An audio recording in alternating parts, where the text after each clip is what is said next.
Folks, Black Star Network is here. Oh, no punches! I'm real revolutionary right now. Support this man, Black Media. He makes sure that our stories are told. Thank you for being the voice of Black America, Roland. Stay black. I love y'all. All momentum we have now, we have to keep this going. The video looks phenomenal. See, this difference between Black Star Network and Black-owned media and something like CNN. You can't be Black-owned media and be scared. It's time to be smart. Bring your eyeballs home. You dig?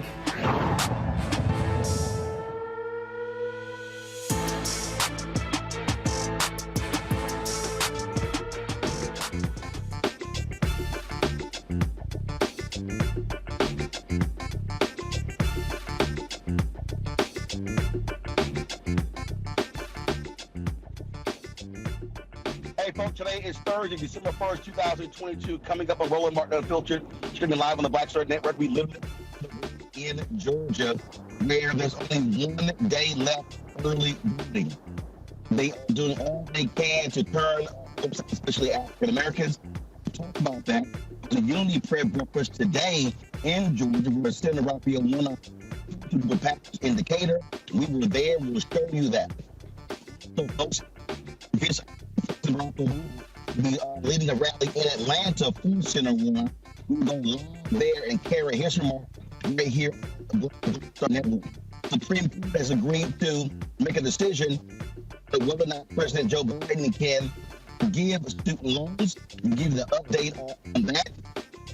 So, a delay in the ruling regarding the Black Creeks in Oklahoma.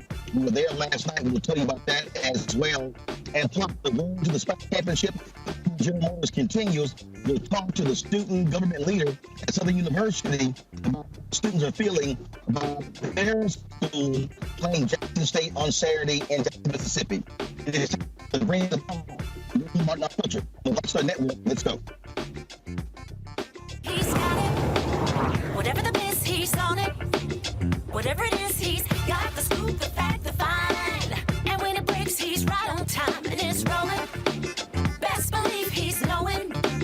Putting it down from sports to news to politics. With entertainment just for kicks, he's rolling. It's on go, y'all. It's Roland Martin, rolling with Roland now. He's funky, he's fresh, he's real, the best, you know he's Roland Martin.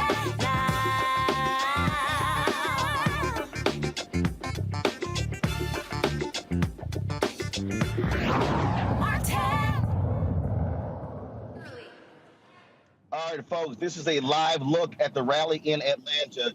The President Barack Obama will be speaking shortly in support of U.S. Senator Raphael Warnock. He, of course, is in a room against postal worker. There's 1 day left of early voting, and they are doing all they can to push as many people as to go to the. Let's dip into this rally and hear what is being said right now. If we do not send the best candidates, and that candidate is Senator Raphael Warnock. Early voting is from December 2nd, and election date is December 6th. Visit iwillvote.com to make a plan to vote, and thank you so much for having me.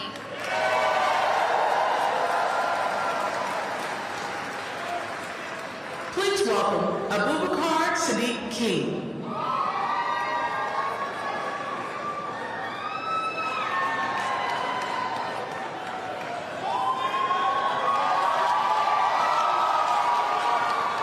Good evening, everybody.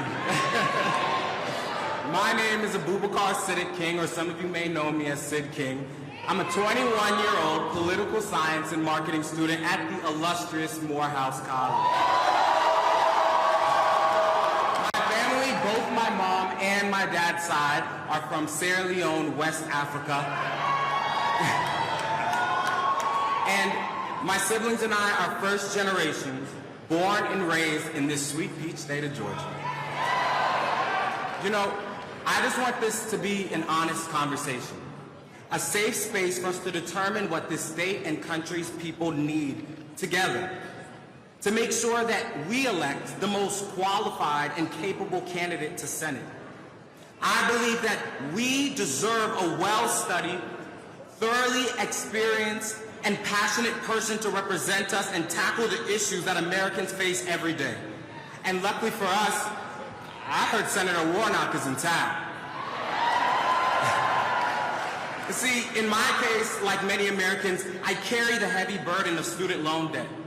I got my student loan relief program approval literally the same day I got invited to speak here, and I couldn't help but think, would I even be having that if it wasn't for someone like Reverend Warnock sitting in that seat in Senate, fighting for students like myself?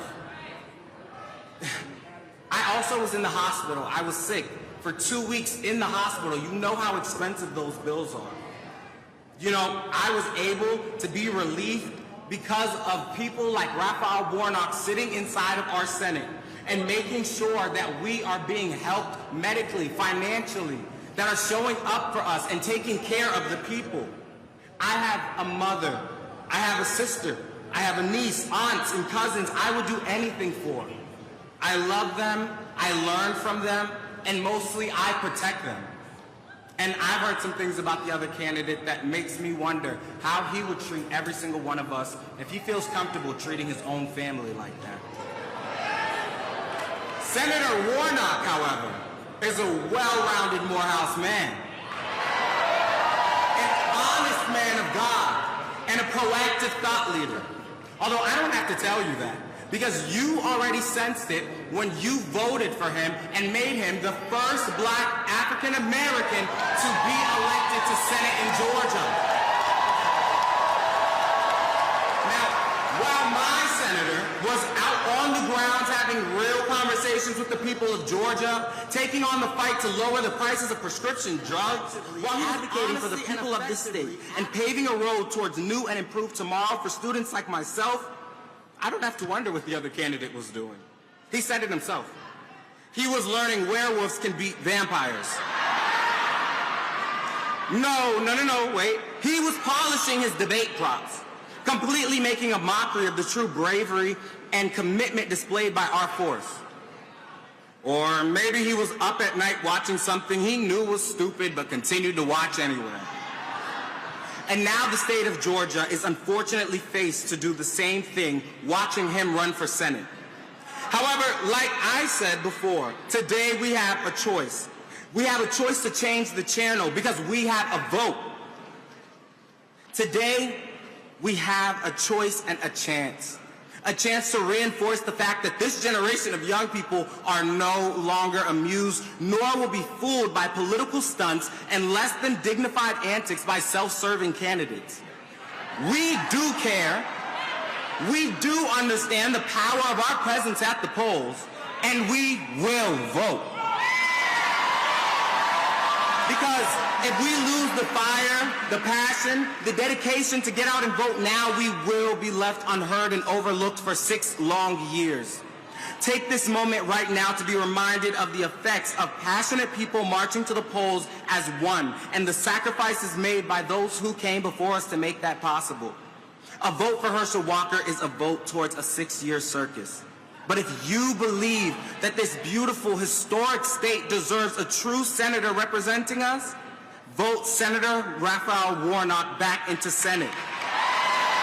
Do not stop now, because it is up to us to finish this race, and the polls are our finish line. I'll leave you with the ever so honest words of our 44th president, Barack Obama. The future rewards those who press on. I don't have time to feel sorry for myself. I don't have time to complain. I'm going to press on. I pray you all do the same and get back to the polls. Because today, we vote for a better tomorrow. And I can't wait to see you all there. Thank you.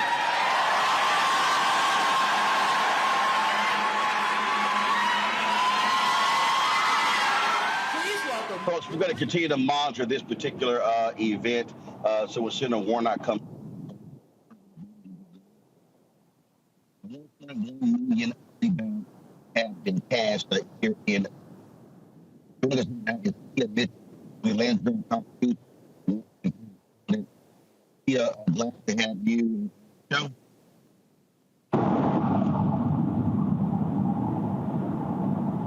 Let's see, is Tia there? There we go. I'm having a hard time hearing you, though. All right, Tia, can you hear me now? That's better. All right, give us a sense of, again, the folks who don't realize, just the enthusiasm, the number of people casting back early. One more day left, it's already 1.2 million. Yes, there is a lot of enthusiasm around this runoff. You know, part of the reason why we're seeing such record turnout, of course, is because the runoff window was condensed, which means there are fewer days for people to vote early in person.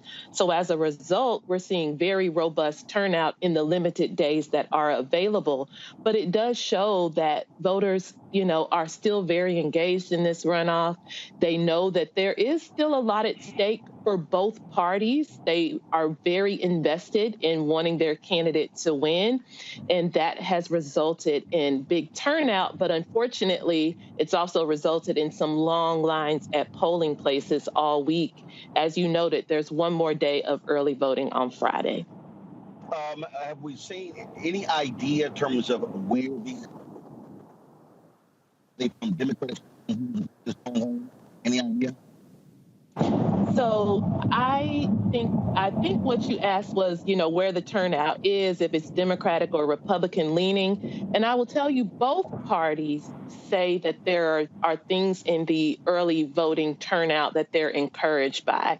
You know, Republicans noted that some of the counties with the highest percentage of turnout, just percentage-wise, were Republican-leaning counties, but they were smaller counties population-wise. So some of the bigger counties that have had the biggest turnout in raw voter numbers are those Democratic-leaning counties. Again, Democrats were very fired up because of that whole debate over whether early voting on the Saturday after Thanksgiving would be allowed. Republican officials that control the elections in Georgia said it wouldn't be allowed, but Democrats and Warnock's campaign sued. They were successful in the courts.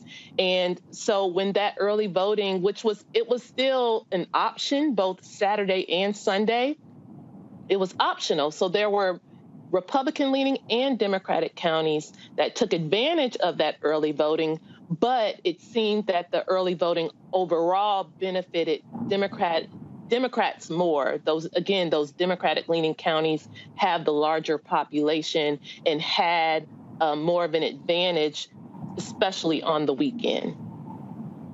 And one of the things here that we are seeing here, we've been since Monday again, and it is a lot of enthusiasm, but it's also the grassroots group really, beating the door to make sure that people know what's going on. It's not just the campaign.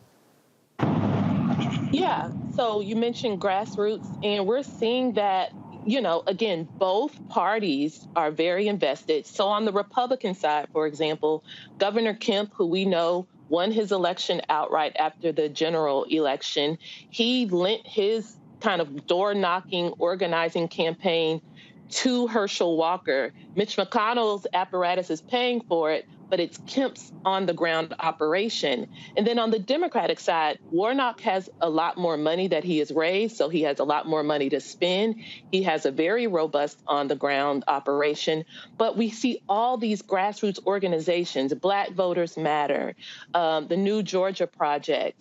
There are organizations specifically speaking to the AAPI community, the Michelle Obama's Get Out the Vote campaign, which again is nonpartisan, but we're seeing so many organizations working to get people to the polls, make sure that if the lines are long, there are resources there to keep people engaged. They're knocking on doors, they're sending the text messages, they're doing everything to try to turn out as many people as possible. Well, I'll tell you, we saw it yesterday where one of the groups, Georgia Stand Up, they had the food trucks, they had the snacks, and water across the street from the voting location. They were circumventing that new Georgia law that said you couldn't hand out stuff to folks in line, but they were actually doing their part. And so we're seeing folks, and a lot of people will say, well, because of the national turnout you see, you can't call it voter suppression. The voter suppression is not turnout. It's making it harder for folks to vote. People are still jumping over those hurdles. Right. And that's, people like Stacey Abrams all along, that's what they've been complaining about Senate Bill 202, which is that election overhaul that Republicans passed after Democrats were so successful in 2020 in the 2021 runoffs. And this is a consequence that those who oppose Senate Bill 202 said would happen. Again, a shorter runoff window just by design means fewer early voting days, which means that those who want to early vote are going to be compressed. And again, like you said, Senate Bill 202 made it clear that you can't pass out food and water to people standing in line near polling places. So what these grassroots organizations are doing is saying, okay, if the rule is 150 feet, we're going to go to 155 feet, and we're going to set up our stations and make sure people know they can come to us and get what they need. So just like with everything else, those groups that have to adhere to the law are finding ways to do so. And but at the same time, waiting in line is waiting in line. Anecdotally, we are hearing that it is difficult at times. If someone is going on their lunch break and they only have an hour and the line is 2 hours long, then that means they have to leave and come back. And if the race is close, then those types of barriers, if there are enough people who say those barriers kept them from voting, that could be enough people to swing a close race. And that's always been the concern about Senate Bill 202. All right, Tia Mitchell, surely appreciate it. Thanks a lot for joining us. Thank you. Folks, I want to do this here. I'm going to go to a break and come back. We're going to bring in our panel, and also we'll check back into the rally that President Barack Obama is voting as we speak in Atlanta on behalf of U.S. Senator Raphael Warnock, who is seeking to be elected to a full 6-year term against Herschel Walker. You're watching Roland Martin Unfiltered, literally on the road here in Georgia. We'll be right back on the Black Star Network. Is it just me? Or does it feel like we've been here before? The whole country's finished voting, and only us left. You'd think Herschel Walker would want to explain what he'd do in the Senate if he actually wants to represent Georgia. Instead, he repeats the same lies, trying to distract from what we all know is true about him. But I think Georgians will see his ads for what they are. Don't you? I'm Raphael Warnock, and yes, we're doing this again. That's why I approve this message. On the next Get Wealthy with me, Deborah Owens, America's Wealth Coach, Inflation is on the rise. Interest rates are high. Can you still thrive during these uncertain times? On the next Get Wealthy, you're gonna meet a woman who's done just that, living proof of what you need to do to flourish during these uncertain times. These are times where you take advantage of what's going on. This is how people get rich or richer. That's right here on Get Wealthy, only on Black Star Network. Mama always said all skin folk ain't kinfolk. Georgia, we don't need a senator who's against reparations. Reparation teach separation. Slavery ended over 130 years ago. We don't need this. I am with many police officers. And we sure don't need this. I want to be a leader like him. Walker wants to be like Trump and will fight harder for him than he will for us. We don't need a Walker. Paid for by Black Voters Matter Action PAC, not authorized by any candidate or candidates committee. Next on the Black Table with me, Greg Carr, we welcome the Black Star Network's very own Roland Martin, who joins us to talk about his new book, White Fear, How the Browning of America is Making White Folks Lose Their Minds. The book explains so much about what we're going through in this country right now, and how, as white people head toward becoming a racial minority, it's going to get, well, let's just say, even more interesting. We are going to see more violence. We're going to see more vitriol, because as each day passes, it is a nail in that coffin. The one and only Roland Martin on the next Black Table, right here on the Black Star Network. Hi, I'm Vivian Green. Hi, I'm Wendell Pierce, actor and author of The Wind in the Reeds. Hey, yo, Peace World, what's going on? It's the Love King of R&B, Raheem Devon, and you're watching Roland Martin Unfiltered.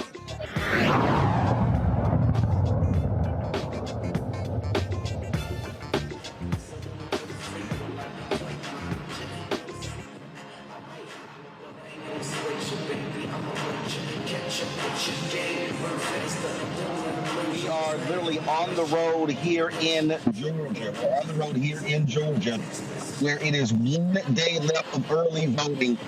That's tomorrow. And then election day is Tuesday, December 6th. This is a split screen thing rally that President Barack Obama is holding in Atlanta for Raphael Warnock. We'll go back to that rally when the next speaker comes up.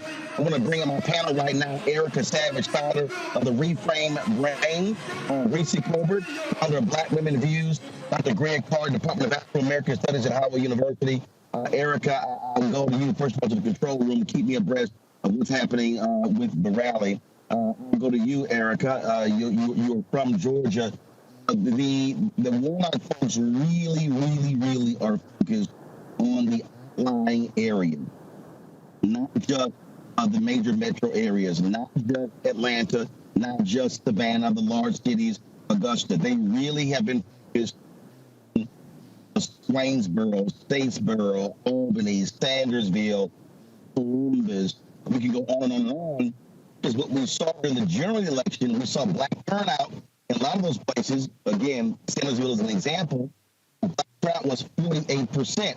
They really want to get those places where you have, 20, 25,000 people to be able to bump those margins up. Absolutely. And I just want to say thank you again, Roland, for being on the road. Everybody that's there with the Roro-mobile, you've definitely been to many counties in Georgia, my hometown of Albany, Georgia. And you are right, listening to the conversation that you and Tia were talking about this specific election. Georgia was doing the work of democracy before insurrectionists stormed the Capitol on January 6th. They were out in the runoff, and it's so exciting to see the reports. We look at the top of the week. We had 500,000 Georgians that voted in a runoff election. On Monday, the Secretary of State's office reported that over 300,000 Georgians had voted on that day, breaking Georgia's record before, which was like 233,000 early voting in one day. So you think about all of the students that are home for the holidays. They were out. working with those groups that you and Tia talked about, those local groups like 9 to 5, New Georgia Project, y'all mentioned. Black Voters Matter has been saturated throughout the state of Georgia for quite some time. So all of those efforts, the things that we've been talking about on Roland Martin Unfiltered, the work that you have been doing in person, yourself on the ground, many, many days, months, and weeks out of the year, the fruit of that effort is what we're seeing in the Senate runoff that was triggered because neither of the candidates got over the 50% margin. So I just want to say that this is really the way that we have to keep this pretty much going forward. As the young man said for Morehouse, Gen Z has really engaged this vote. And so the efforts that the young man talked about is that he said the poll lines or the finish line is actually the beginning, but for them to already have a thinking that this is something, this is a race, that it is actually a marathon, that we have to keep the pace because we're not just looking at this election, we're looking at many elections to come, the general, and especially having someone in office that is going to carry the concerns of not just a hostile domestic terrorist group, but that of democracy and the will of the people. So it's very encouraging, very proud of my home state to be turning up and be doing what they do, specifically on the Senate runoff election where the stakes are so critical, not just for Georgia, but for the entire country. You know, Reese, we stopped by Fort Valley State. Warnock has been to Kennesaw State, Georgia State, obviously, the HBCU. And when you talk about putting those young voters on, I saw a story 2 days ago. 75% voters under 30 in Texas did not vote in the last campaign. And that was just an astounding number. And the thing that we keep talking about here, candidates and campaigns are going to have to figure out how to directly engage voters like that, because that's really how you're going to be able to win in these races. Because you have to be able to reach the folks who say, hey, I don't really see these issues being important, but get them to understand this part of the process. But you got to talk to them in a way to reel them in. And I think that's one of the things that's also important over the next several days. The Warnock campaign, they're going to be dispatching a lot of artists all across the state, holding concerts in multiple cities. And not only Friday, Saturday, Sunday, but there are multiple concerts happening on Monday as well. I mean, they are pulling all the stuff out because at the end of the day, Tuesday, that's it. There's no more campaigning. It's all about voting. Yeah, absolutely. I mean, the key for Democrats is capacity and maximizing the capacity of their voters. When 75% of voters or 25% of voters stay home, then Democrats are going to have a lot of ground to make up. It's an uphill battle.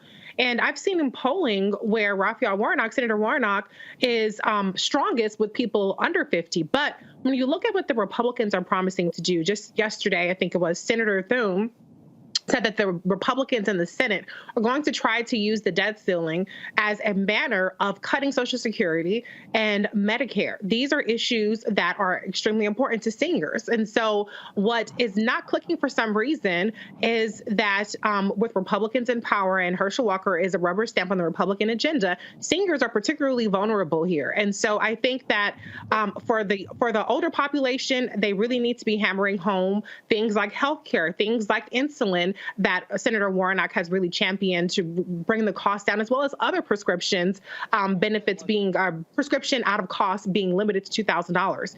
And so there's that part. Reach it. Hold tight 1 second. Hold on 1 second. There's a live shot here of Senator Warnock, who is now speaking at the podium. Let's go to Atlanta. In this way, tonight, on the 67th anniversary of a day when Rosa Parks sat down.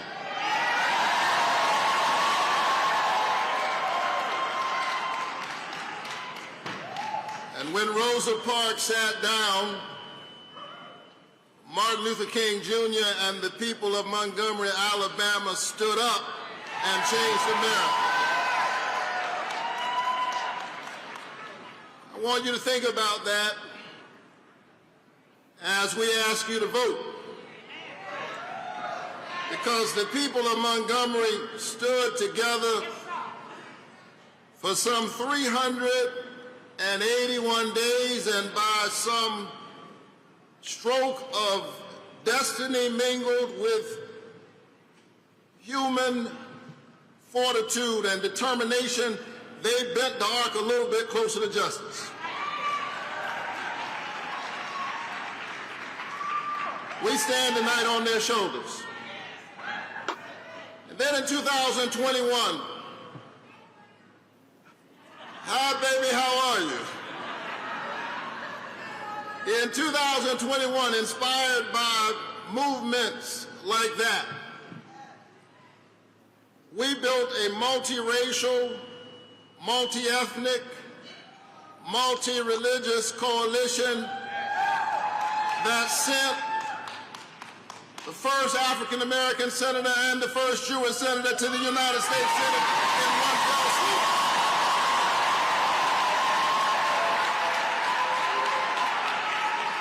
And then you stood up again during this last general election. And on November 8th, you made sure my campaign finished first.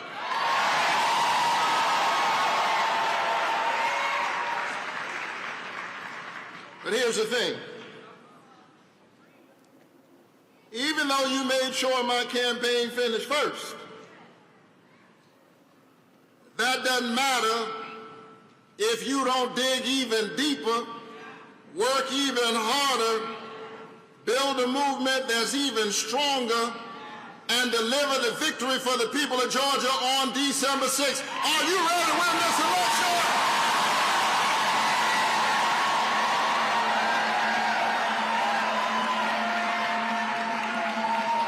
It's time to vote. It's time to vote. Listen, I'm inspired by this strong early vote turnout. I am. But I don't want us to be lulled to sleep. The other side is already playing games. Have you thought about it? We saw record voter turnout last weekend, but don't forget what we had to do just so that could happen.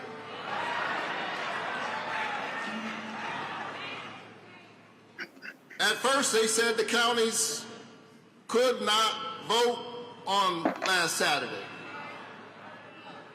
They said that the law would not allow it.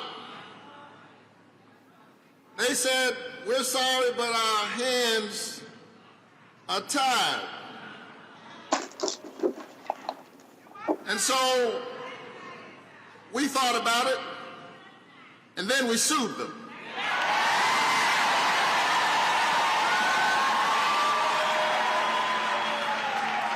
And we won.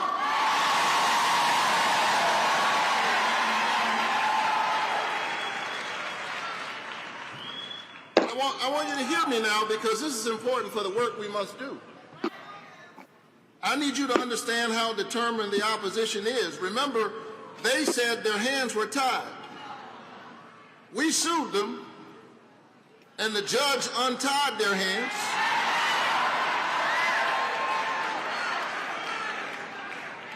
And then they showed us their hands by appealing the judge's ruling. And we won again. And they appealed again. And we won again. And all weekend and over the last several days, we have seen a diverse and variegated sea of humanity showing up in DeKalb County, in Fulton County, in Cobb County, in Gwinnett County, in Chatham County.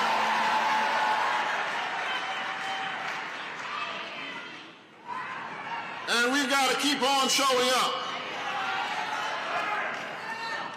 We've got to keep on voting. We cannot let up, my beloved, not even for one moment. We've got to keep our foot on the gas all the way to victory. Are you ready to win this election?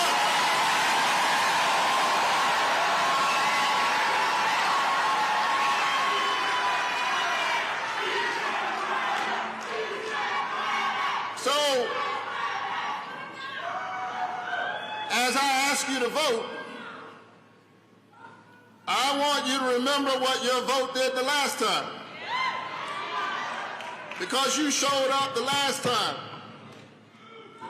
We passed the single largest tax cut for middle and working class families in American history. It's called the Expanded Child Tax Credit. Because you showed up the last time. We invested in our veterans' benefits because those who fight for us shouldn't have to fight with us to get the benefits they deserve.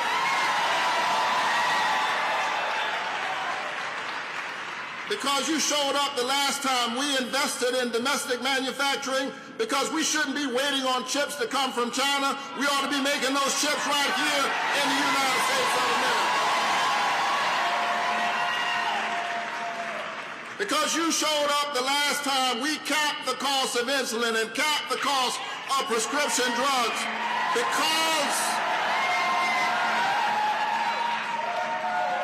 because you showed up the last time.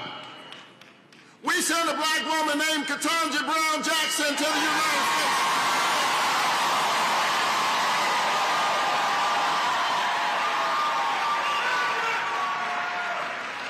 Georgia, I need you to do it one more time.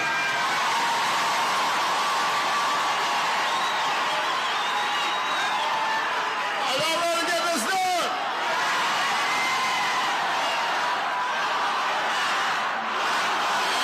Yeah.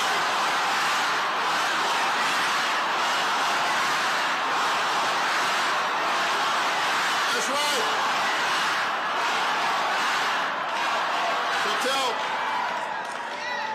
Tell your neighbors and tell your friends who have not already voted.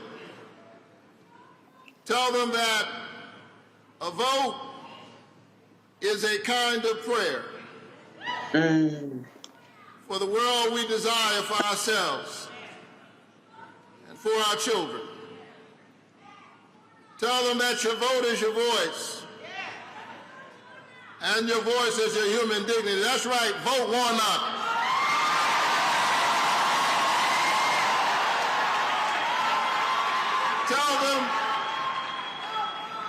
Tell them that democracy, tell them that democracy is the political enactment of a spiritual idea. This notion that each of us has within us a spark of the divine. We were created in what the theologians call the imago Dei, the image of God. And if you're not given to that kind of religious language, that's all right. Our tent is big. Put it this way, we each have value. And if we have value, then we ought to have a voice in the direction of the country and our destiny within it. Georgia, it's time to raise your voice because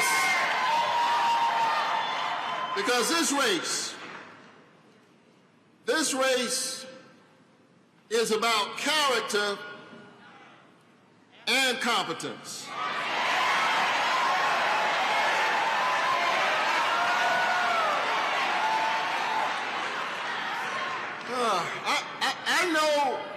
I know we have political differences.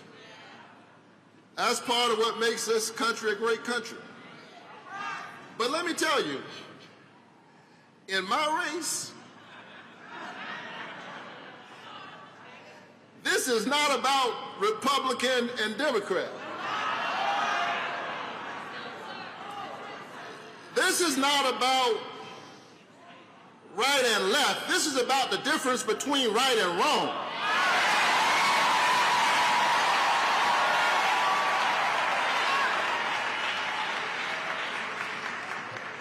I love this state,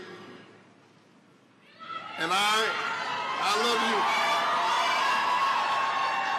I love this state, and I believe in my bones. I believe in my soul that Georgians, Republicans and Democrats, if we're honest, I believe in my soul that Georgia knows that Georgia is better than Herschel Walker.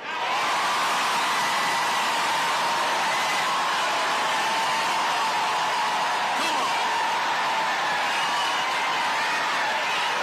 Georgia is better than Herschel Walker.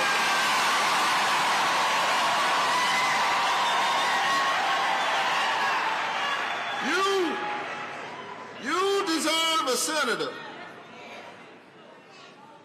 who cares enough about the people to actually know the issues.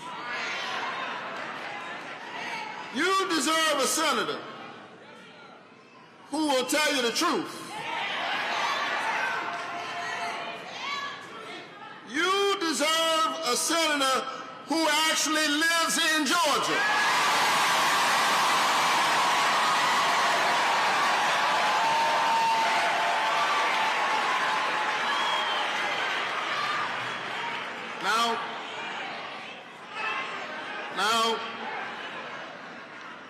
Now, my 84-year-old mother would tell me to be kind.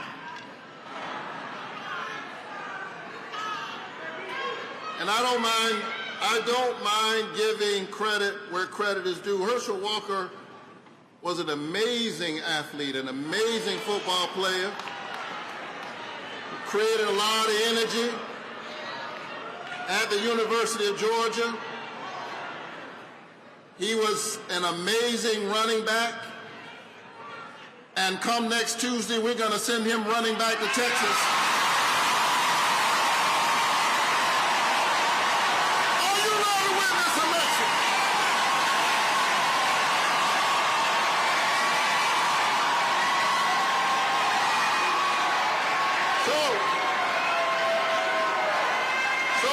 So Georgia,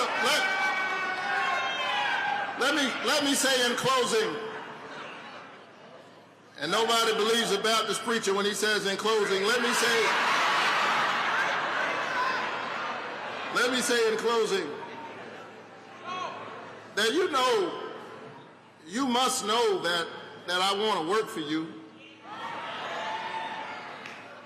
I clearly want this job, not for me, but because it gives me a chance to continue my life project of public service in a new way. Here's why you know I want this job. This is the 5th time my name has been on the ballot in less than 2 years for the same doggone job.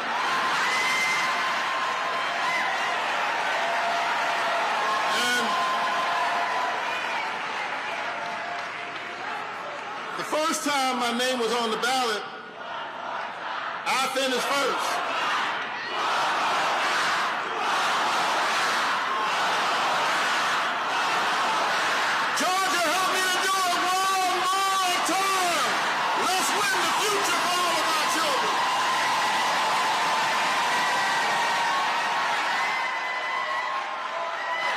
Would you give a great Georgia welcome to a man who needs no introduction? 44th President of the United States, President Barack Obama.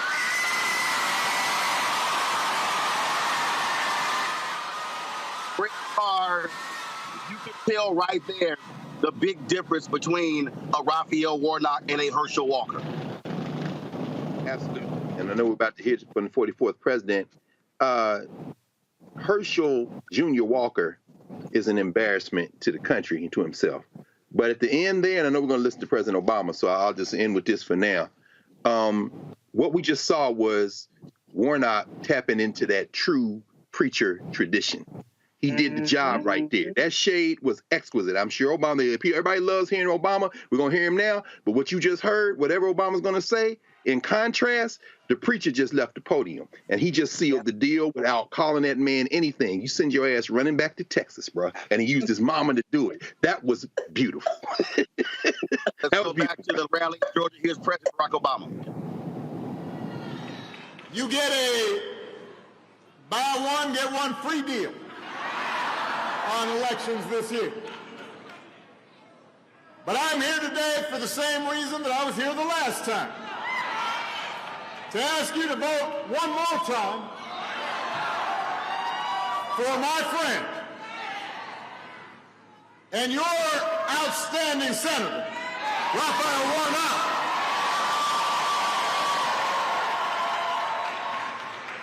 Now, I know a lot of folks have been voting early over the last few days. That is a good thing.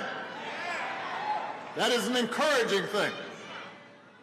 But you knew there was a but. Plenty of folks haven't voted yet. Tomorrow is the last day for early voting.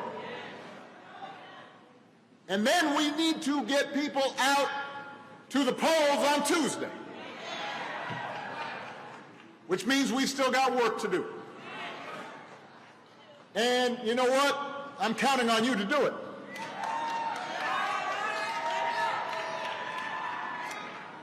A lot of you may be feeling pretty good because a few weeks ago, people turned out to vote, and as a result, Democrats still have control of the Senate.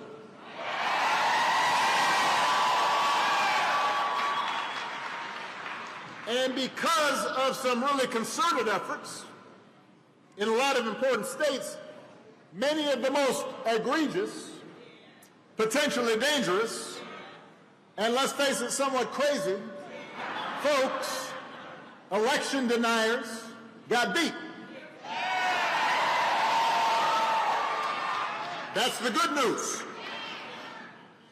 It turns out that most Americans prefer leaders who want to bring people together to solve real problems, as opposed to conspiracy theorists and fear-mongers. That makes me somewhat optimistic. It's good to know that folks would prefer normal to Looney Tunes. That's a good thing. But, and you knew there was a but, I'm here to tell you that we can't let up. I'm here to tell you we can't tune out. We can't be complacent. We have to run through the tape. And that means all of us doing our part to make sure that Raphael Warnock goes back to being the United States Senator from the great state of Georgia. And I know you can do it because you've done it before. Last year you didn't just send one, you sent two Democrats to the Senate. John Ossoff, Reverend Warnock. And because of what you did, you made all this progress possible. Don't let up. You've been listening. She's been paying attention. How old are you? You're 4 years old. 4 years old, and she understands you can't let up. She could have just summarized my entire talk. Out of the mouth of babes. If voters here in Georgia had stayed home 2 years ago, Republicans would have kept control of the Senate. And they would have blocked every single piece of legislation that President Biden and the Democrats ended up passing. It would have been their top priority. In fact, it probably would have been their only priority. But that's not what happened because of you, because you did not get weary. Because you did not act like everything was over. Democrats took back the Senate. And we're eventually able to translate that into people's lives being better in concrete ways. Because of you, President Biden and the Democrats, they didn't just rebuild the economy and keep unemployment low during the pandemic. They passed a law that would lower health care costs and prescription drug prices. They passed an infrastructure bill that will put people back to work. They passed the first major gun safety legislation in 30 years. They made the biggest investment in clean energy in our history. That happened because of you, Georgia. And now we need you to do it again. Because for all the progress we've made, we all know we've got a lot of work to do. Right now, too many folks in Georgia and all across the country, they're still hurting. They're still struggling to pay the bills. Parents are still worried about their kids' safety. Too many Americans are wondering if their freedoms could be taken away. And the question is, who's going to actually do something about it? Who's going to fight for you? Is it the party whose main agenda is cutting taxes for the rich and big corporations? The party that wants to gut Social Security and Medicare? Flood our streets with more guns? Decide who you love, when you should start a family? Or is it the party that's trying to put people back to work and lower costs and make healthcare more affordable and keep our communities safe and save our planet and give every woman the ability to make her own decisions about her life?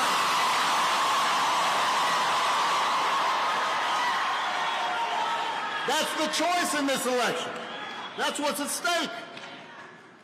And you know, the other side knows this. You heard what Reverend Warnock was talking about. They've spent millions of dollars here in Georgia over the past few weeks trying to get their folks to show up and get you to stay home. Because they know they don't have winning ideas, their strategy is to scare you and confuse you and bamboozle you, run the okey doke on you, and make you believe that your vote does not matter. Am I right, Mayor? I am right. Here's the thing. That only works if you let it. You have the power to decide this election. You have the power to determine the course of this country. And if you work hard between now and Tuesday, if you get out to vote, but just as importantly, you get everybody that you know out to vote, then nobody's going to stop you. Go ahead. What's your name?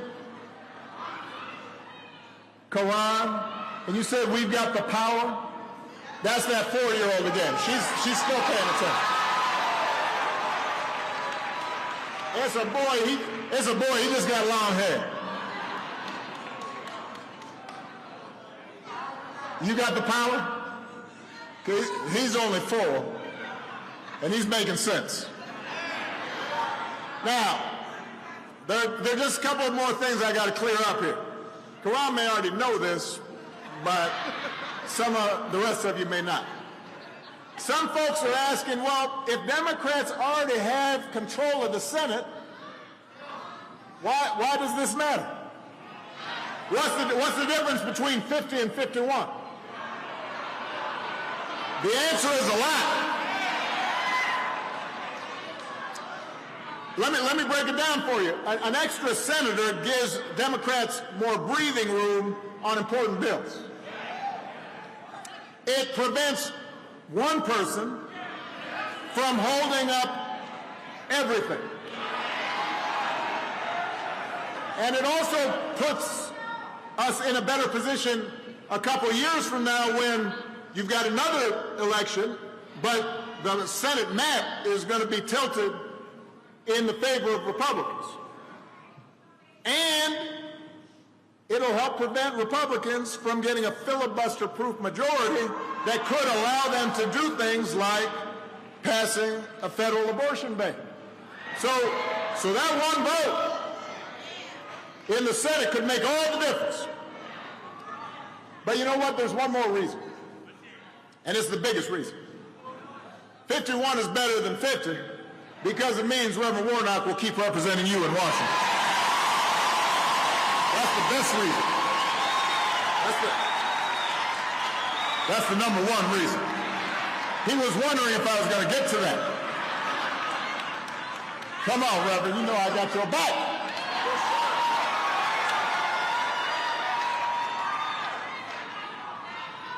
Let me talk about Warnock just a second. Let me say good things about Warnock. Let me testify. As your senator, Reverend Warnock hasn't been off chasing wacky conspiracy theories. He has not been drumming up fear and division. He's been, you know, in Washington, they talk about some folks being show horses and some folks being workhorses. And you got a workhorse here. He's been working to lower prescription drug costs. He's been working to boost manufacturing jobs. He's been working to make sure that our veterans who serve this country honorably have the care that they need. He's been standing up for democracy. He's been protecting a woman's right to determine her own destiny. Reverend Warnock is a workhorse. And he also is a class act. Right? You just like the man. Because you sense his integrity when you talk to him. He's not just hard working, he's God-fearing. He's a community-serving person. He tells the truth. Sticks to his word. Treats it with decency and respect, no matter how high or how low. Deals honorably even with those who oppose him. Vote for what? Quran also, once again summarized, said vote for Warnock. I'm telling you, this young man, he getting A's. Straight A's in this class. Now, on the other side, you got Mr. Walker. All right, don't boo now. Vote. I told y'all that. I told you the last time. Can't nobody hear you boo, but they can hear your vote. All right. So you got Mr. Walker. Look, I was here last time. I think I made clear my thoughts on Mr. Walker. I had to acknowledge, and you know, some of you, you know, everybody here has pretty good home training, right? And so, you know, you're always reticent if you don't have something nice to say about somebody. You don't say it. So I talked about what a good football player he had been. But I also had to acknowledge that I did not think he had either the competence, the character, the track record of service that would justify him representing Georgia in the United States Senate. Now, if you had forgotten what I said the last time, it's okay, because you just have to wait a minute. He reminds you every time he opens his mouth. I mean, every day. Every day he comes up with something. Every day. Since the last time I was here, Mr. Walker has been talking about issues that are of great importance to the people of Georgia. Like whether it's better to be a vampire or a werewolf.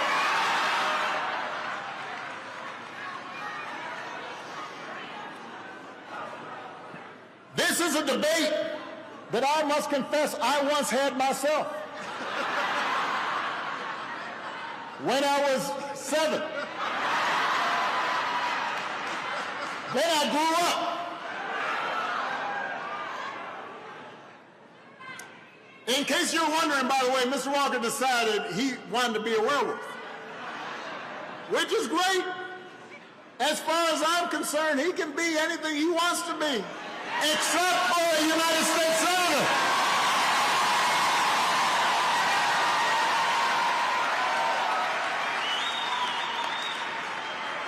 Since the last time I was here, apparently he also claimed that he used to let me beat him at basketball.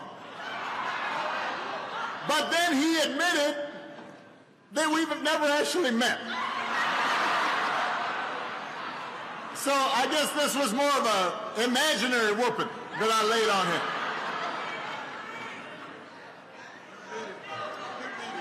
Now, listen, this would be funny if he weren't running for Senate.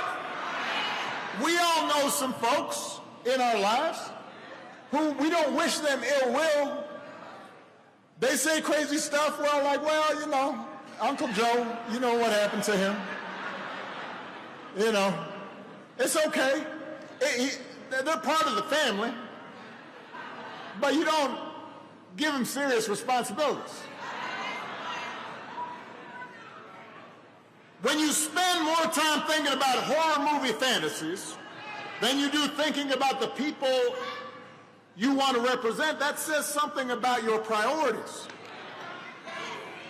When again and again you serve up bald-faced lies, just make stuff up, that says something about the kind of person you are and the kind of leader you would be if you were in the United States Senate. So, Georgia, look, I'm not telling you something you don't know. You deserve a senator you can be proud of. Somebody who will talk straight to you. Somebody who will fight for you.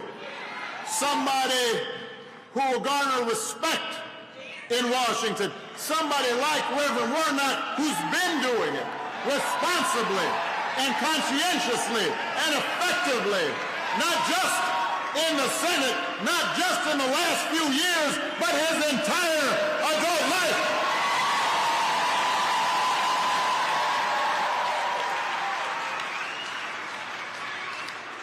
So that's why you need to get out and vote. That's why you can't let up. Because change doesn't happen in one election. It doesn't even happen in 2 elections. It doesn't even happen in 5 elections. Change only happens if you keep organizing, keep voting, keep mobilizing, keep educating, keep speaking up, keep working hard to make change happen. Imagine looking back in history, right after the Emancipation Proclamation. Imagine if all the abolitionists and the civil rights activists had said, oh, everything's going to be okay now, let's go home. Imagine if, after some women, not all women, but some women, got the right to vote, organizers said, oh, all right, I got mine. We're all equal now. Our work is done here. Imagine where we would be. If we want real progress, if we want lasting progress, we can't be satisfied with one victory because victories are always incomplete. History doesn't just move in a straight line and moves sideways. Sometimes it moves backwards when we're not vigilant, when we're not working. So we can't allow ourselves to get tired. We need sustained effort. And by the way, not just on Election Day, but every day in between. And when I think about that vigilance, when I think about that stick-to-itness, when I think about finishing the job, there are a couple people that come to mind. The first is Georgia's own, my friend John Lewis.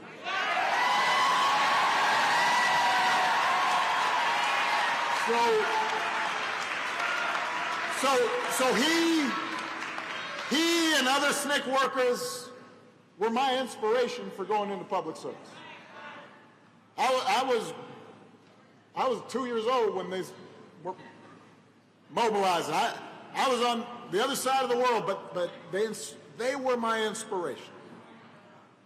Because armed with nothing more than a backpack and the truth, John Lewis helped lead a long march towards freedom. At the age of 23. And so I had a chance to meet my hero when I was in law school. I was at that point 26, 27. And when I met him, he was everything I had hoped he would be. He was humble, and he was kind, and he was generous. And he took a long moment to talk to me and encourage me. Despite all that he had accomplished, he had no airs about it. But what struck me most about John was not his incredible heroism as a young man, but it's how he kept on marching and protesting. Even after he was elected to Congress, he's getting arrested in front of the South African embassy. He kept standing up for what was right. 1 decade, 2 decades, 3, just kept on going. Even when his cause was unpopular.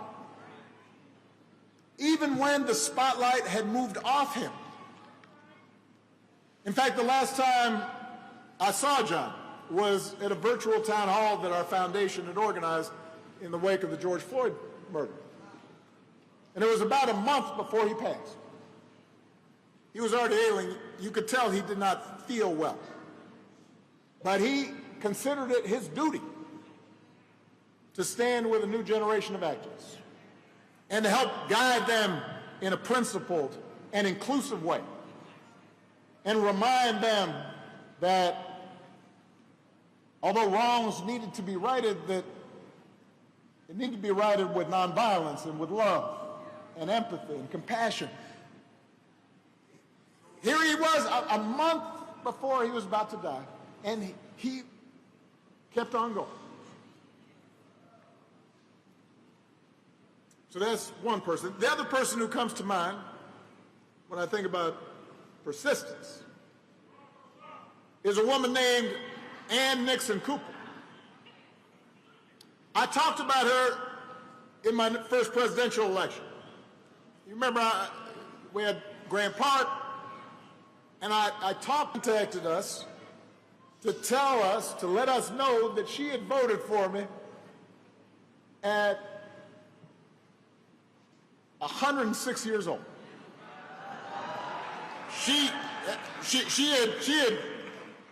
figured out, no, I'm going to cast this vote. And I spoke about just trying to imagine everything she had gone through, everything.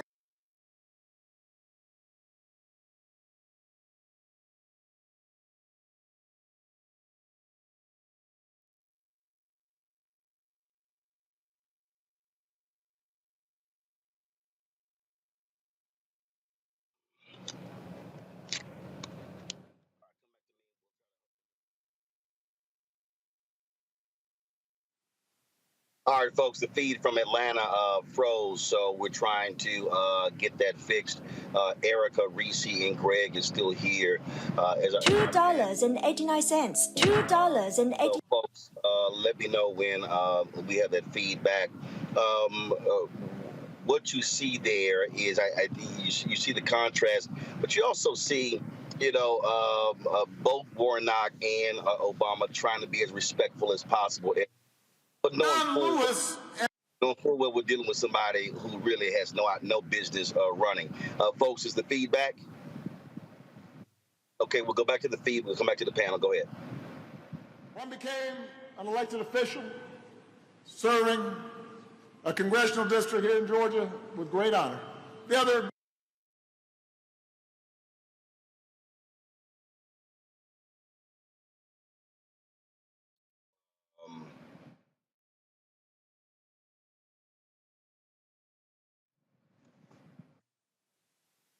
So yes, we're still trying to get this straight. So Erica, it's clear that they know this man has no business representing Georgia in the United States Senate.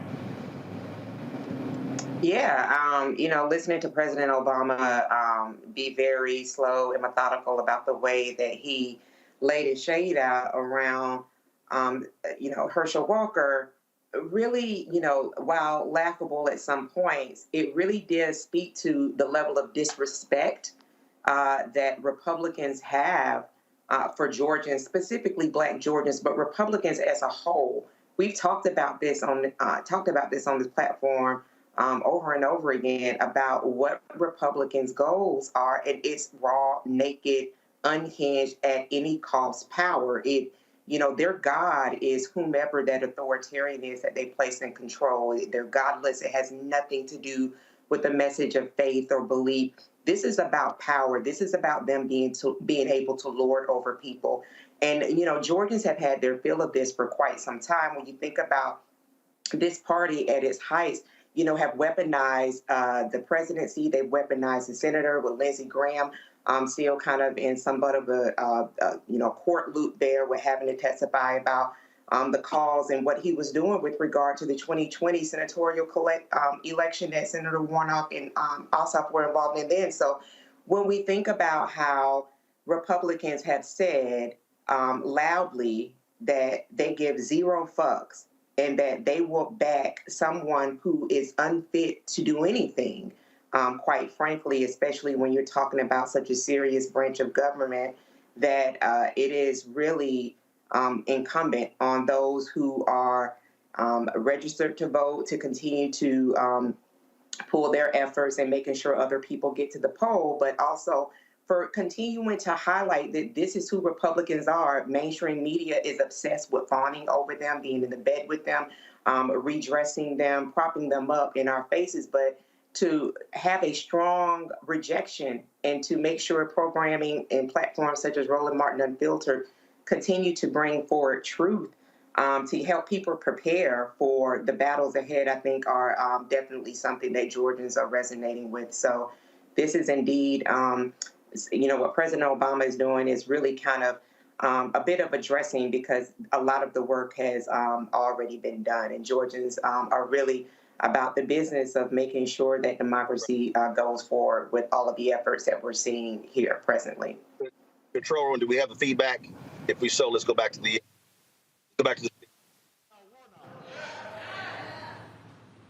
Not only will we keep Georgia and America on a path to a better future, but we will be setting an example for a 4-year-old right here and laying a foundation for him to build on. And that 1-year-old over there, and I know I saw a 3-month-old here, they're watching right now to see if we're going to get tired, and I'm going to tell them right now, we're not going to be tired. We're going to bring it on home. Let's make this happen, Georgia. I love you. God bless you. Let's finish the job.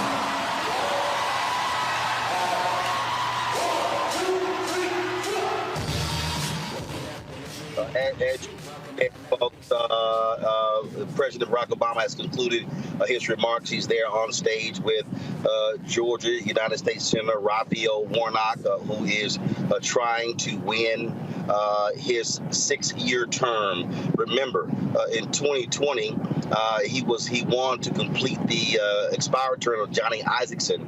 There was only 2 years left. Senator John Ossoff won a 6-year term when he defeated David Perdue. And so this is what Warnock is trying to do. This is the last major rally in terms of before early voting. Early voting ends tomorrow, Reese, here in Georgia. But there are a number of other people coming in to Georgia entertainers, singers, and actors. Dulé Hill was in Columbus today. You've got Bishop Vashti McKenzie coming in, Tasha Cobbs Leonard coming in, Israel Houghton coming in. Other people have been reaching out and calling the Warnock campaign saying, hey, I want to come in. What can I do?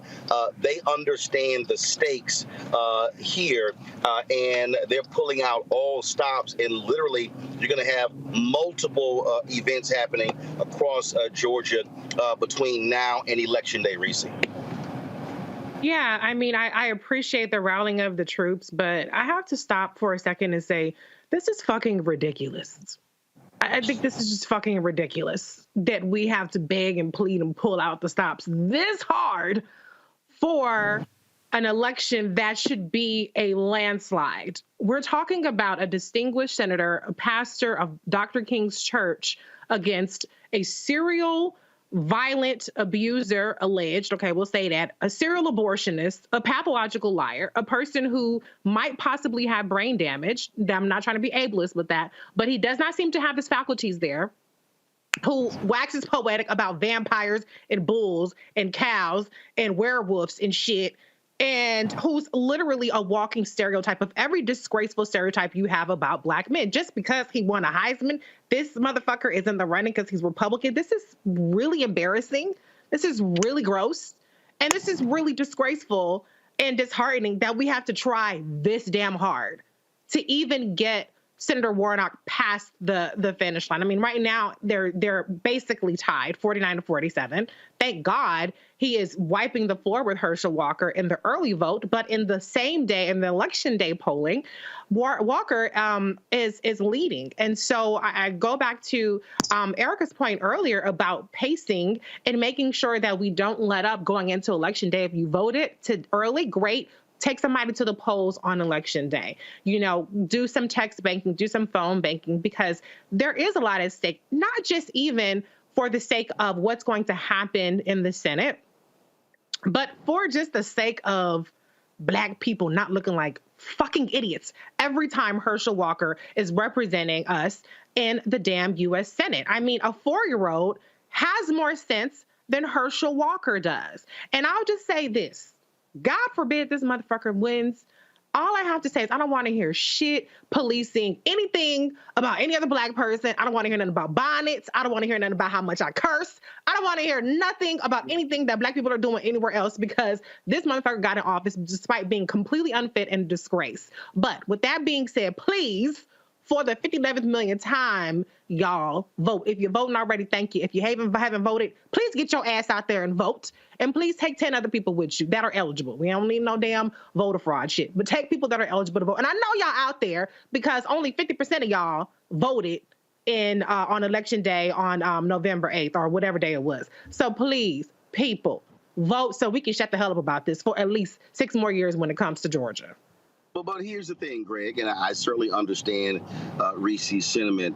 But the reality is there are a significant number of people in this country who feel as if they have been left out, ignored, that their vote actually is a waste of time.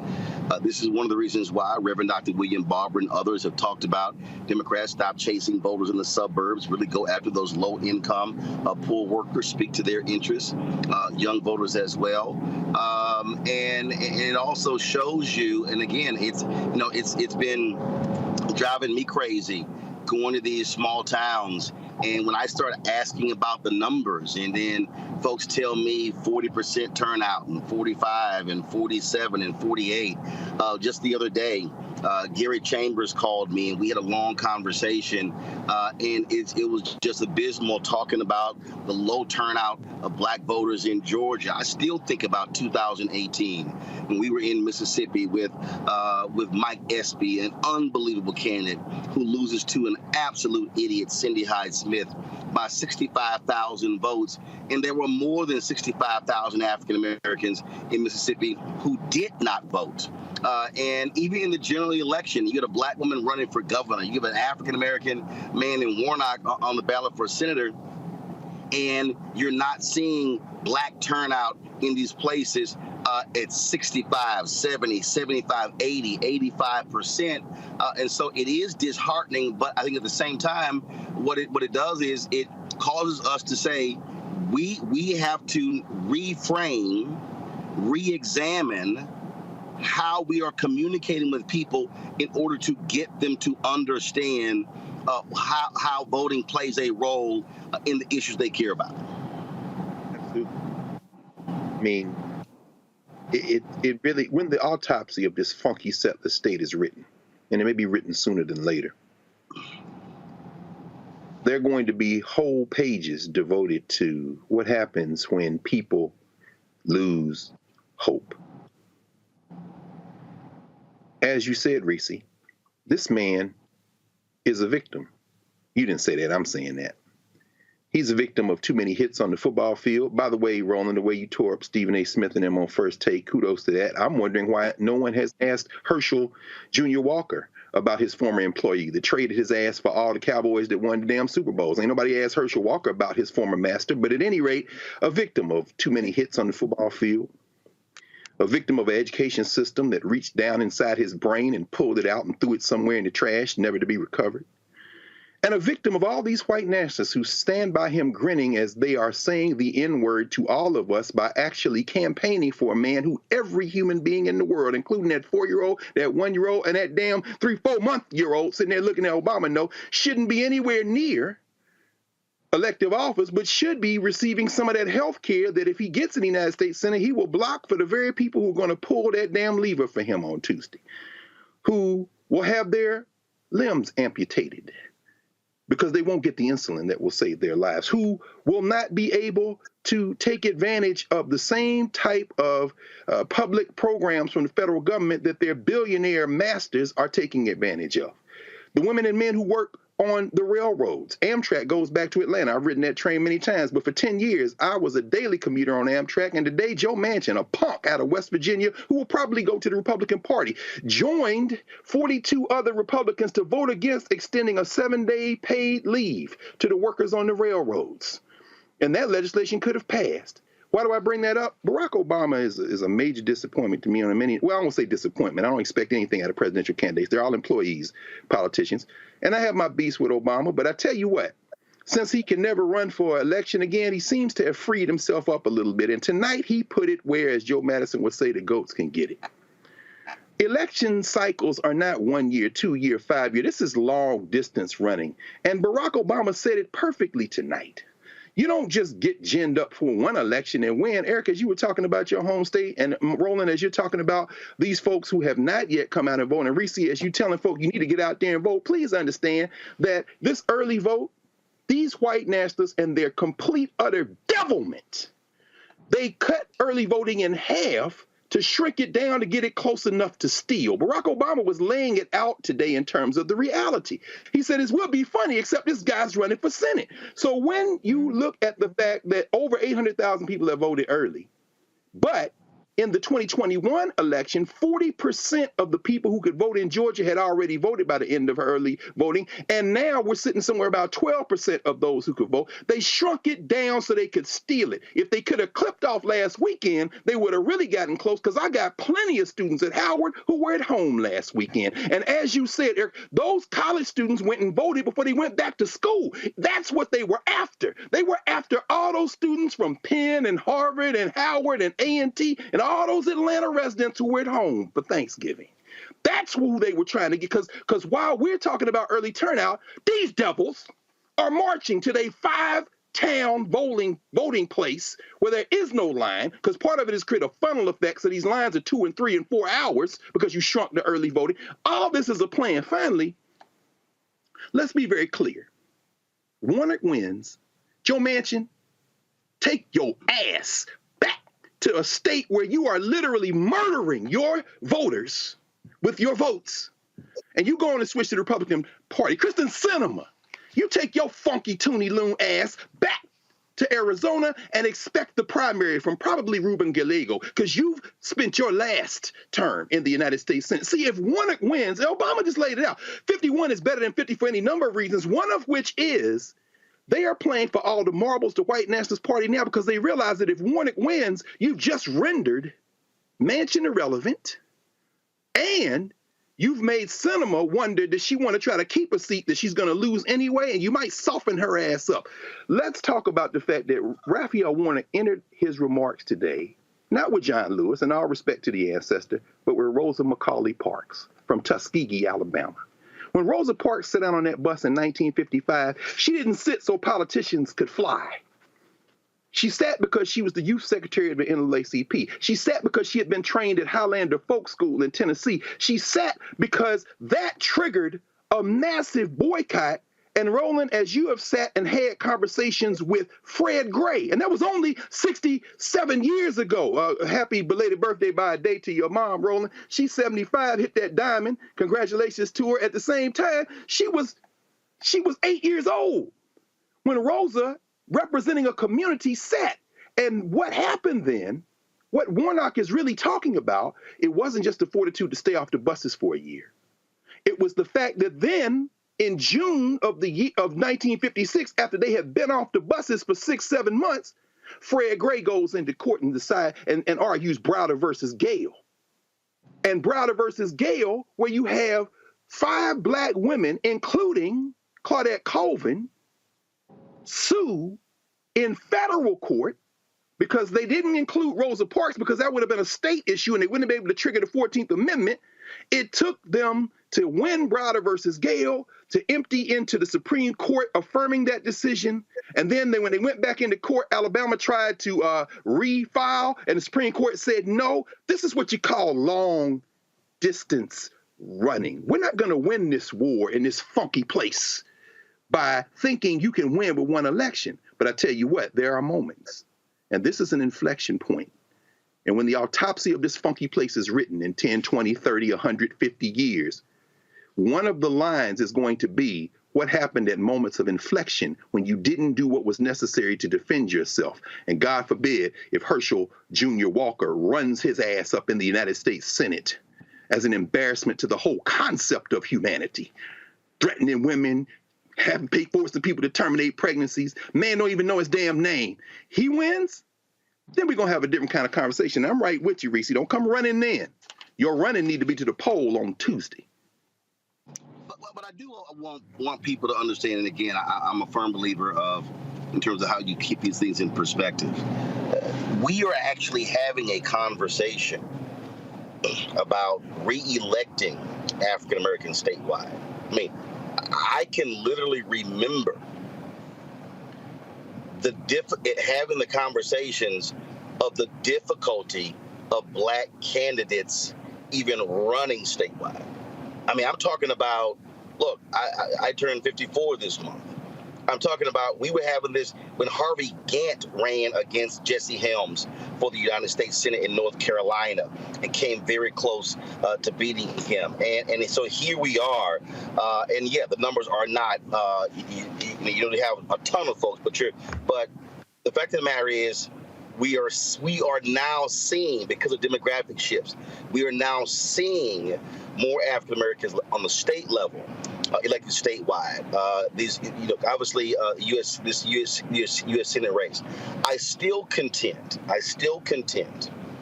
that, and I use the Harold Washington race as a perfect example, Erica. Congressman Harold Washington said to Lou Palm and others, y'all got to get X number of people, I think it was 100,000, something along those lines, to register. They did it. And then he was like, damn, I got to run now. He said, he put a number out there. The thing that I remember the most was that when he ran, the percentage of black voters who turned out was extraordinary. It was upwards of 80% of all eligible black voters. And what I am suggesting is that, and I did this the other night when we were in Sandersville, they kept talking. I said, no, let's talk numbers. I said, if there was a woman who said she had a list of 1,900 people who lived there who did not vote. And I said, you pull that list, that's almost 20% of the winning margin for Biden and Harris in 2020. And see, I think we have to be thinking like that. I just think that we have to We have to reframe, redefine how we are having these conversations with people to connect with them. I just think the way it is being done right now is wrong. I fundamentally believe, Erica, all across this country, that there should be citizenship training classes. Churches should be saying every Saturday, 9 a.m. to 11 a.m., we're having citizenship training. I just think because we just got a lot of people who literally just don't fully understand how government works because they're not being taught. And so they're just like, you know what, I don't care about none of that stuff. I think that's a huge role in when you look at these numbers of folks who don't vote. Yet when we enlighten them and educate them, that could be the difference maker. Absolutely. When people are more educated, they're more empowered to make decisions. And we've seen this play very well on other sides. So, listen, I think that that's something that we have discussed here at length, at least on Roland Martin Unfiltered, all of us jointly together and separately. Throw the old playbook away. It does not work. We have talked about how to get out the vote, coming into Black communities, doing things at last minute. Going back to the ways in which at least I grew up. I'm 45 years old. I can definitely remember, going to church all day on Sundays and being in Sunday school and all of those things. So I was really raised in an environment of learning, and that's just how it always was growing up. So citizenship, watching C-SPAN, but even as a kid, if I didn't watch C-SPAN, we had public broadcasting television. And so there was a lot of that was baked into the programming that we watched as well, too. And then the conversations about current events, having newspapers delivered to our home. So fast forward to being in another day and time where information is consumed quite differently. There's still plenty of opportunity, particularly as we see all of these different generations that are represented in the world, that are represented in politics and in other different areas that are very important. I would urge people, Reese talked about, the legislation around the health legislation that's going to be important for seniors, the Medicare, how Republicans are really wanting to break Medicare, make it privatized, right? So that's an issue for seniors, but not only for seniors. As somebody, as you all know, I've been open about this, as someone who had a life-changing injury, Medicare comes into play then, right? So it's not just people who are seniors. We definitely want to fold that into the conversation because seniors definitely are a community and group that we care about, and also bring other people to the conversation to say, you may be 19, 20, 30 years old. However, because of the current pandemic, people that are suffering from long COVID and they're suffering from brain issues, brain injuries, lung, respiratory issues, a myriad of different issues, we want them to know that that is why this legislation is important for them as well. So I do believe and think that collectively, Roland, what we've always been talking about, that the organizing, the educating, the making sure that people who don't make money to rent yachts or sell on Instagram or what other social media platform that they do, that people who are going to work, keeping the economy going, those essential workers, people who we don't see, but we feel the effects of them having been present and showed up for work, that there definitely needs to be education, civic education that is more tailored for them. If they work 12-hour shifts, multi-generational household, this is an approach that needs to be taken because honestly, the only thing that Republicans are committed to doing is speeding up their racial, their radicalism, their domestic terrorist tactics that they're continuing to use. So to actually do some preventative work on the digital end and both talking to people in person of what you mentioned, Dr. Reverend Bishop Barber has been doing for quite some time, is going to be absolutely essential, critical, and necessary in maintaining any fragment of democracy. I think that, Reese, to this point, I really do believe that the work of organizations like Black Voters Matter is critical, but is also why they have to get the funding also for people's campaign. Because what they are trying to do is they are trying to create 365-day-a-year organizations. I fundamentally believe that the mistake politically has been only focusing on the 3 months before the campaign. And it's like you're having to restart an engine where it has to be this continuous education, training, classes, building that slog. If anybody really takes the time to study the civil rights movement, what they will realize is it was tough. It was tough going black some Jim Crow. And it wasn't until the Voting Rights Act had been passed and all of a sudden numbers exploded. And so this ain't easy work. And that's the key. Right. And I think, unfortunately, folks have only looked at it as, well, let's just get it going. You know, when it was election season, that's why even last year, I was saying to the Biden folk, the day after he got inaugurated, I'm like, y'all better be focused on 2022. Because getting people to understand that, I just think that's where we are right now. There is a roadmap, I do believe, to getting our numbers up. But it's going to require a lot of work, a lot of resources, and a lot of time. I completely agree. I mean, what we're seeing is there's a credibility gap when it comes to disillusioned and disaffected voters. And part of that is that there is an intentional campaign to disillusion people, particularly Black voters, when it comes to disinformation, when it comes to different chaos agent campaigns. I'm not going to name names, but y'all know what they are. And those people are much more relentless and much more consistent than when we see political messaging. You know, what people are exposed to is largely algorithm driven. It's largely driven by what they are interacting with. And so some of this political stuff doesn't necessarily get into their feeds as much. And that's why it requires additional efforts to find the relevancy in people's day-to-day lives. And so I get it. I mean, I was just in Florida and I was at this dive bar with a bunch of trailer park folks. And, you know, people missing teeth probably ain't got Medicare or Medicaid because they didn't expand Medicaid down there in Florida. And Ron DeSantis just won handily. And I was looking around, and I mean, maybe this sounds elitist to me, but I was like, I get it why these people, you know, don't feel like, let me vote for Charlie Crist and get some Medicaid so I can have some teeth in my mouth, or my leg don't get amputated. They sitting up there enjoying their $3 beers, karaoke, and singing Fleetwood Mac. And that's life for them. They ain't thinking about getting more than $7.25 an hour, et cetera, et cetera. So there's a large section of people who just getting by, who are, you know, they don't really see a connection between politics and improving their own life. If they can get their $5 Jägermeisters or $3 Coronas, they all set. That's a win for them on that day. And so what we have to do is connect the dots for people. That's not a campaign ad. That's not even a rally.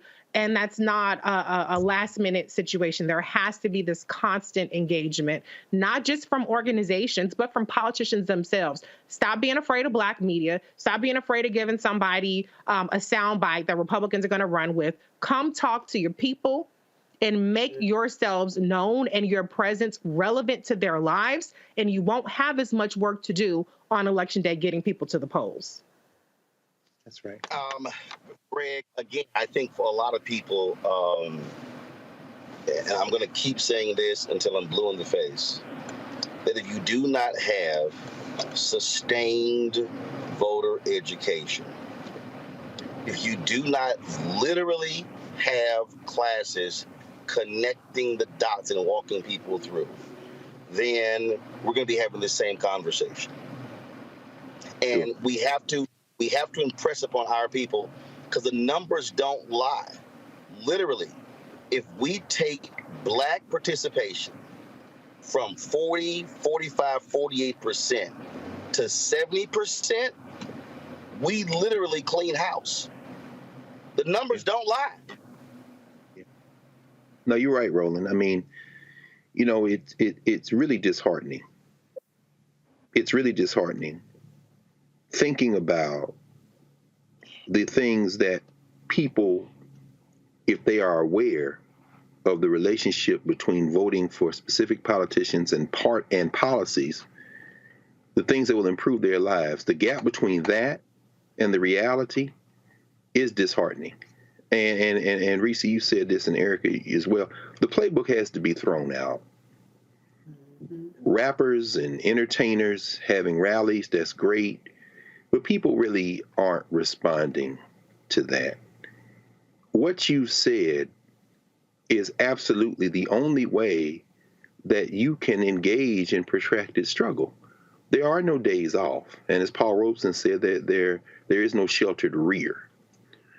So when you look at a Rosa Parks, for example, to go back to that, she was part of the NAACP. Edie Nixon and them organized 24 hours a day, 7 days a week. And when they formed, it wasn't the Montgomery Bus Boycott Committee, it was the Montgomery Improvement Association, which led to the Southern Christian Leadership Conference. And you had a strong network of black churches, black media, as you're always making us, black newspapers, not only in Birmingham, but the Atlanta Daily World when they moved SCLC headquarters in Atlanta. I mean, these black institutions kept this going, and it was 24/7, 52 weeks out of the year. Septima Clark and the Citizenship Education Program coming out of South Carolina, where she linked citizenship to literacy. And one of the first things they do is start working on reading the Constitution. Esau Jenkins from the Sea Islands joining her. And then when that gets brought into SCLC, and you've interviewed so many of these folk over the years talking about this, it is a 24/7 campaign. In Tuskegee, where Ms. Parks was from,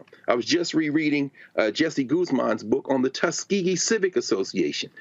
One of the members of that association, many of these folk worked at Tuskegee, but many of them just rather rank and file black folk in Russell County and Tuskegee, around there, farmers. You know, that's where Dr. Gamillion, Charles Gamillion, came from, that filed the voting rights suit, Gamillion versus Lightfoot, that made it to the Supreme Court, that destroyed gerrymandering in the city of Tuskegee and laid the foundation for the 15th Amendment, standing up and saluting before the Voting Rights Act. But as you said, they didn't start that 2 weeks before, or 6 months before, or even a year before. This is long distance running fighting. And you're absolutely right, Reese. I mean, these white nationalists, and you've said this many times, Roland, I know Adam Harris, our brother, has written about it at the Atlantic. The cruelty is the point. The damn railroads were about to be shut down because workers have been screaming bloody murder for years. I'm not just talking about the people that punch your ticket. I mean the people who are out there busting their ass right now in this cold so you can eat food and go to the grocery store so you can go. These people have been screaming bloody murder. It took the federal government intervening, and they brokered a contract, but they had a rider, a separate bill that said, will you please give us some paid leave? Only 6 days paid leave. Joe Manchin, you punk-ass piece of human, voted against it. I'm going to tell you, Joe Manchin voted against it, and you know who voted for it? You know who were among the 6 Republicans who voted for it today? Marco Dan Rubio, Josh Hawley, and Ted Cruz voted for it. They said you're screwing the working class, and guess who else voted for it? Bernie Sanders. See, some things are beyond. This is human decency. The feds got involved because they get ready to shut the railroads down. So they forced these people to accept this contract they had negotiated, and in human cruelty, they wouldn't even pass a law to let these people have 6 damn days paid off to work. F the United States of America forever, as far as I'm concerned, because see, I'm the son of an enslaved person. When this shit go away, I won't shed a tear. I hope I live long enough to see it disintegrate. But if you don't understand that we are not fighting for America, we are fighting self-defense. Gary Chambers called you, brother. Louisiana, North Carolina, and Georgia saw the numbers of black voters in these election cycles over the last several years go down. We're not rallying for America. We're rallying for our self-defense. And there are enough of us, if we go out and do this one thing, there are enough of other people in this country that will join with us, and you won't have to live through a moment that when this thing falls apart and you say, now, here's another type of civic education. Can you shoot a gun? Can you fight the whole damn army and the police in every fucking state you got, in every city? Can you fight them all? Because that's the civic education you're going to need if you don't take this civic education seriously. Trust me. There is no alternative. I know my revolutionary friends will say they are. At me. We can talk all day and all night, baby, and I'll take you chapter and verse. Absolutely, folks. That is it for us. As I said, we are here in Georgia, literally on the road. We're at Fort Valley State, heading back to Atlanta right now. We will be, tomorrow's last day of early voting. We'll be in Georgia, visiting some early voting locations tomorrow. And then our team will be headed to Jackson, Mississippi, covering the SWAC championship, the pregame show, partnering with General Motors on Saturday morning. So we'll be broadcasting from there. We'll be back in Georgia on Sunday, be here Sunday, Monday, and of course we'll be here election Election Night Tuesday, broadcasting from the Warnock campaign headquarters on Tuesday night. And so folks are busy. If you know anyone in Georgia, give them a phone call, send them a text, tell them they need to vote early. Don't wait until Tuesday. Cast their ballot and bring 5 to 10 folks with them as well, because every vote absolutely is going to count. Erica, Reese, Greg, I certainly appreciate it. Thanks a bunch. Folks, we were supposed to have the Southern University student body president on, but the rally went over, and so we're going to try to get them on. It's a special time tomorrow. I'm going to be broadcasting tomorrow, y'all, at 4 p.m. So here's what's going on. I am one of the presenters at the Urban One Honors. They're taping the Urban One Honors at 6 p.m. So I will be actually live tomorrow on Roland Martin Unfiltered from 4 to 6, and of course we'll restream it later as well. But tomorrow I'm live from 4 p.m. Eastern to 6 p.m. Eastern tomorrow on Roland Martin Unfiltered, and then of course we'll be restreaming it because I'll be participating and presenting the award to Congresswoman Maxine Waters at the Urban One Honors, which will air on MLK Day on TV One. Folks, that is it. Don't forget, download the Black Star Network app, Apple phone, Android phone, Apple TV, Android TV, Roku, Amazon Fire TV, Xbox One, Samsung Smart TV. Also, please join our Bring the Funk fan club. You can support us. And first of all, if on YouTube, hit the like button right now. Okay, we should be at 1,000 likes before I sign off. Send your check-in money order to P.O. Box 57196, Washington, D.C. 20037-0196. The Cash App is $RM Unfiltered. PayPal is R Martin Unfiltered. Venmo is RM Unfiltered. Zelle is Roland at RolandSMartin.com. Roland at RolandMartinUnfiltered.com.